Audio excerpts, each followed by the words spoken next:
You're sitting at a red light in a $70,000 monster truck, chrome everywhere, lifted suspension, tires built like they belong in a military parade. Back home, there's a smart mirror gym in the garage, designer logo on your chest, premium coffee in the cup holder. To anyone watching, you look like you made it, but what nobody sees is the quiet panic.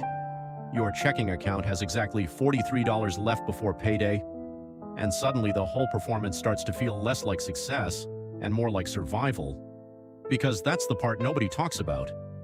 A lot of people don't actually own their lifestyle. They're trapped inside it. They look powerful in public, but privately they're conscripted soldiers in a bidding war they never agreed to fight. A war over appearances, a war over status, a war over who looks like they're winning. And the weirdest part? Most people fighting it don't even realize they enlisted. We've built an economy around insecurity, not around usefulness, not around peace, not even around happiness, around insecurity. That's why someone will spend $200 on a designer white t-shirt that does the exact same job as a $10 white t-shirt from a discount store. And let's be honest about the math here. A lot of these shirts are made in the same factory, with the same cotton, using the same labor, same stitching, same function, same basic piece of fabric. But one has a logo, so now it costs $190 more.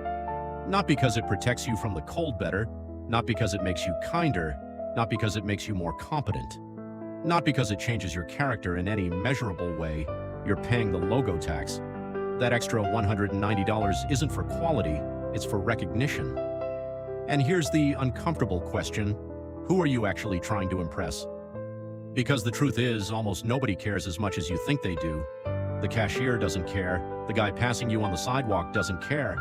The people liking your post definitely don't care for more than 3 seconds. And none of them are changing their opinion of your integrity, intelligence, or value as a human being because of a small symbol stitched onto your chest. That logo might make you feel seen for a moment, but it won't make you secure. In fact, for a lot of people, it does the opposite. Because once your identity gets tied to what you display, you become dependent on display. Now let's talk about the biggest symbol of all, the car. Or more specifically, the truck payment that quietly eats your future while convincing you it's your personality.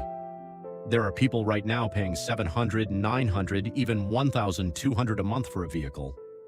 Not because they need transportation, because they need the feeling attached to the transportation, power, success, proof, validation. And after a while, something strange happens. They become emotionally attached to the very thing draining them. That's automotive Stockholm Syndrome. You start loving your financial captor, you defend the payment, you justify the insurance, you rationalize the gas. You tell yourself it's worth it because you work hard. And I'm not saying you don't work hard. I'm saying hard work doesn't automatically turn a bad financial decision into a good one. Because if you spend 7 years making giant payments on a truck, by the time it's over, you may have poured roughly $130,000 into something that's worth maybe $15,000. That is wealth destruction with cup holders.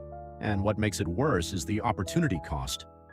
That same money, invested steadily into a boring index fund over time, could potentially grow into something closer to real freedom. Not fake freedom, not leather seat freedom, not look at me in the parking lot freedom. Real freedom. The kind that lets you breathe, the kind that lets you leave a bad job, the kind that lets you handle emergencies without your stomach collapsing, the kind that lets you make decisions from strength instead of panic. That's the hidden tragedy. People think they're rewarding themselves. But a lot of the time, they're just treating yourself to being broke. And once you see it, you start noticing the pattern everywhere. The luxury apartment you can barely afford because the lobby looks like a hotel. The phone upgrade you didn't need. The brand name obsession. The constant pressure to signal that life is going well, even when your finances are one flat tire away from chaos. It becomes a financial Mobius strip. You work to pay for the car that gets you to work. You buy the clothes to look successful at the job that barely funds the clothes. You maintain the image required to stay in the game that keeps you too broke to ever leave it. Working just to pay for the costs of working, that's not wealth, that's maintenance. And underneath all of it is a simple, painful belief: if I get the right stuff, people will respect me. But respect does not come from logos. It comes from character, from reliability, from self-control, from how you treat people, from what you do when there's nothing to gain. Nobody who truly matters is sitting around thinking, wow, that handbag really changed my opinion of their moral depth. And ironically, the people with real wealth often understand this better than anyone. Because once you actually have money, you stop needing every purchase to act as a public argument for your worth. You stop trying to prove, you start trying to preserve, you stop buying symbols, you start buying optionality. That's why one of the most underrated flexes in modern life is not a luxury vehicle, it's cash, not flashy cash, not performative cash, quiet cash.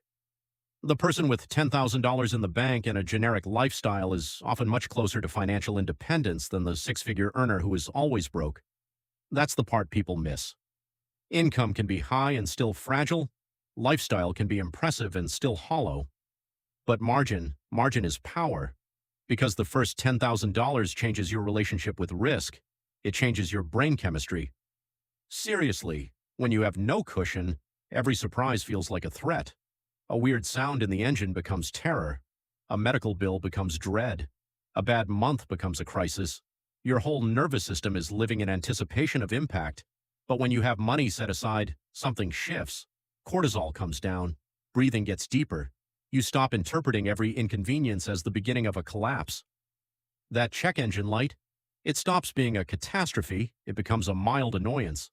And that's what people are really starving for. Not admiration, relief. They don't want the truck. They want the feeling they think the truck gives them.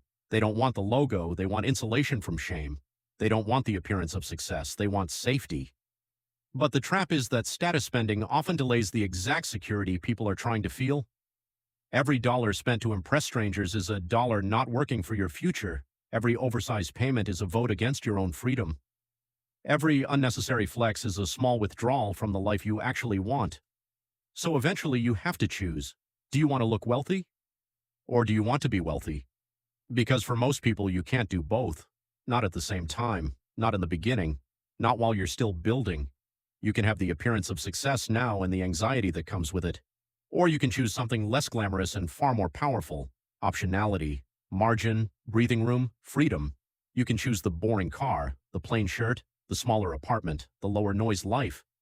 And in return, you get something status can never buy, a future that belongs to you. So no, this isn't about never spending money. It's not about shaming nice things. It's about refusing to confuse display with dignity. Buy what you love if you can actually afford it. But don't bankrupt your peace trying to audition for strangers. That's the real flex. Not looking rich, being hard to control.